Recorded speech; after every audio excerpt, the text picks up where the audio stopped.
আঘাতও আমরা দেব আর চিকিৎসাও আমরাই করব। এই লাইনটা এই মুহূর্তে চীনের জন্য একদম সঠিক। যে চীন থেকে করোনা ভাইরাসের সূচনা হয়, যেই চীন থেকে করোনা ভাইরাস গোটা দুনিয়ায় ছড়িয়ে পড়ে, সেই চীনই নাকি বলছে আমরা তো করোনার ভ্যাকসিন বানিয়ে নিয়েছি। এখন চীনের ভ্যাকসিনের ওপর কতটা ভরসা করা যায় সেটাই একটা বড় প্রশ্ন। চীনের ওষুধ হোক বা চীনের কোনো জিনিস, সেগুলো কতদিন টেকে আর কতটাই বা ভরসাযোগ্য তা তো আমরা সবাই জানি। আর এখন নতুন এসছে ভ্যাকসিন, তাও আবার চাইনিজ। তো এই চাইনিজ ভ্যাকসিনের ওপর কতটা ভরসা করা যায় সেটাই একটা বড় প্রশ্ন। করোনা ভাইরাসের জন্য চীন যে ভ্যাকসিনের ওপর কাজ করছে তা এখন ব্রাজিলে হিউম্যান ট্রায়ালের ফেজে রয়েছে। চীন আবার দাবি করেছে এর আগে যতগুলো ট্রায়াল হয়েছে সবেতেই তারা সফল হয়েছে, তাই তারা পরবর্তী স্টেজে পদার্পণ করেছে।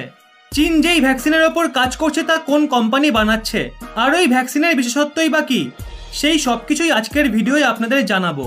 কিন্তু তার আগে যদি আপনি চ্যানেলে নতুন হয়ে থাকেন তাহলে অবশ্যই চ্যানেলটি সাবস্ক্রাইব করে পাশের বেল আইকনটি অল করে রাখুন পরবর্তী ভিডিওর নোটিফিকেশন সবার আগে পাওয়ার জন্য। চীনের মেডিসিন কোম্পানি সাইনোভ্যাক বায়োটেক ওই ভ্যাকসিন বানিয়েছে। সাইনোভ্যাক মানুষের ওপর ট্রায়াল করা দুনিয়ার তৃতীয় কোম্পানি। ওই ভ্যাকসিনের প্রায় 10 কোটি ডোজ তৈরি করার প্রক্রিয়াও শুরু হয়ে গেছে। চীনের কোম্পানি দ্বারা তৈরি এই ভ্যাকসিন চীনে ব্যবহৃত হওয়ার অনুমতিও পেয়ে গেছে, যদিও সেটা সীমিত মাত্রায়। চীনা সেনা এই ভ্যাকসিনকে 1 বছর পর্যন্ত বিশেষ মামলায় ব্যবহার করার অনুমতি দিয়েছে।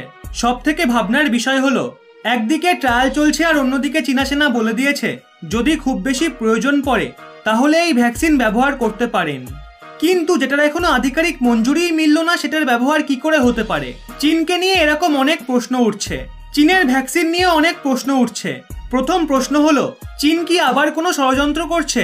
প্রথমে চীন থেকে করোনা ছড়ালো, তারপর চীন করোনার সমস্ত তথ্য গোটা দুনিয়ার থেকে গোপন করলো, করোনার রোগী এবং মৃত্যুর সংখ্যাও লোকালো, আর এখন চীন লুকিয়ে চুরিয়ে ভ্যাকসিন বানানোর দাবি করছে। প্রশ্ন তো এখানে এটাও রয়েছে কি তাহলে সবকিছুই পূর্ব পরিকল্পিত ছিল? করোনার জন্য চীন কি আগে থেকেই প্রস্তুত ছিল?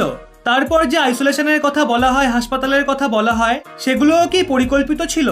আর এখন যে প্রশ্ন উঠছে সেটা ভ্যাকসিন নিয়ে। চীন কি ভ্যাকসিন নিয়েও দুনিয়ার থেকে সবকিছু আড়াল করে রেখেছিল? কারণ করোনা ভাইরাসের সময় চীনে যে সবকিছুই হঠাৎ করে ঠিক হয়ে গেল তা চীনকে সন্দেহের ঘেরাটোপে ফেলে দিয়েছে। এমন অনেক কিছু ঘটেছে যা চীনকে প্রশ্নের মুখে ফেলেছে।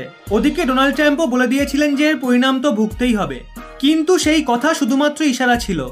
সব মিলিয়ে ভ্যাকসিনের যে রেস চলছে তাতে চীনও দৌড়ে যাচ্ছে, আর এখন এটাও দাবি করছে আমরা তো নাম্বার 1 হতে চলেছি, কারণ আমরা আমাদের এখানে সীমিত সংখ্যায় সেই ভ্যাকসিন ব্যবহারের মঞ্জুরি দিয়ে দিয়েছি।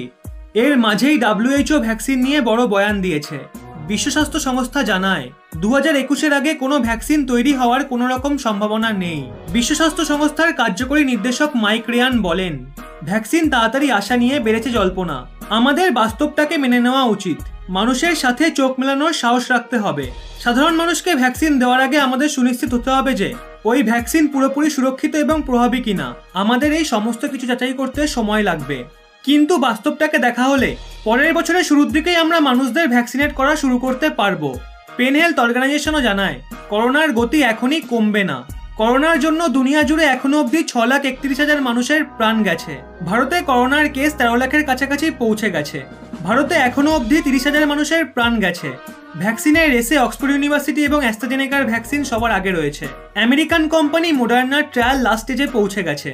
চীনের 2টো ভ্যাকসিন ফেজ 3 ট্রায়ালে রয়েছে। ভারতে কোভ্যাক্সিন এবং জাইকোভ ডি এর হিউম্যান ট্রায়াল জারি রয়েছে। অক্সফোর্ড ইউনিভার্সিটির সাথে মিলে ভারতের সিরাম ইনস্টিটিউটও ভ্যাকসিন প্রডিউস করছে। সিরাম ইনস্টিটিউটের সিইও আদার পুনাওয়ালা জানিয়েছেন ডিসেম্বরের মধ্যে ভ্যাকসিনের 30 কোটি ডোজ তৈরি হওয়ার সম্ভাবনা রয়েছে। তার সাথে উনি এও জানিয়েছেন এর দাম হতে পারে 1000 টাকা। তো এই ছিল আমাদের আজকের ভিডিও। প্রথম থেকেই সবকিছু শুনলেন এবং জানলেন।